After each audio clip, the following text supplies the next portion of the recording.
Incorporated on March the 11th, 1861, and first thought to be barren by settlers in 1818, yet found with an abundance of natural resources, a railway built in 1844, the early 1900s led to the establishment of several horseless carriage manufacturing companies.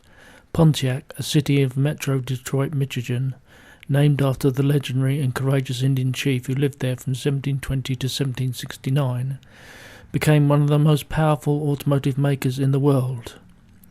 The Oakland Automobile, previously the Pontiac buggy, was designed by Alonzo Brush in 1907. The Brush runabout used a vertical two-cylinder engine that rotated counterclockwise. This lasted a year and was replaced by a four-cylinder engine. Sales soon rose to 5,000 vehicles a year. In January 1909, because of the success, its principal founder, Edward M. Murphy, sold half of the Oakland Motors division to General Motors Corporation.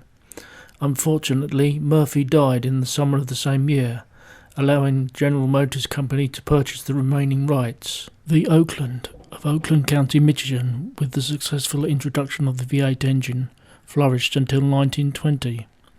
This was due to the quantity of poor construction qualities, forcing GMC to employ a new general manager, Fred Hanun, who, with a restructured work schedule, vastly improved the quality and output of the cars. One of his market employs was to use a new quick-drying blue lacquer paint made by the company DuPont, formulated as Dupont. The motors soon gained the label True Blue Oakland, as seen in the Oakland Model 212 All-American Landaulet sedan 1929. Alternatives to this being the Oakland Sensible 6 sedan 1917, which has a shorter wheelbase, and the original opal green Oakland. From the 1920s to 30s, as the vehicle boom continued, the population vastly increased in size due to the influx of thousands of skilled automobile workers moving into Pontiac's automotive industries, and so the city experienced tremendous growth in its warm and fruitful climate.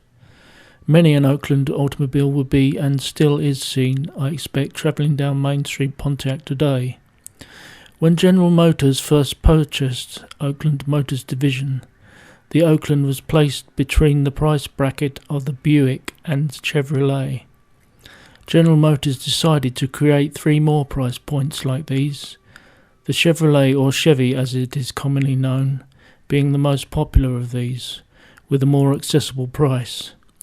The other price brackets were appointed to the LaSalle, that stood between the Buick and luxury Cadillac, the Marquette's price splicing the Buick and Oldsmobile, starting in 1926, where the famed Pontiac itself filled the Oakland Chevrolet bracket, eventually outselling the Oakland in 1929 by 163,000 cars. 2 years later, of course, in 1931, the Great Depression put paid to many great factories, the lower price bracketed Pontiac outstripping the Oakland. Even the Viking, which split the prices of the Oldsmobile and the Oakland vehicles, would all be taken off the market, with just the infamous Pontiac and new bus and coach manufacturers surviving past 1940. So the Oakland would last a good 24 years, yet a very good 24 years at that.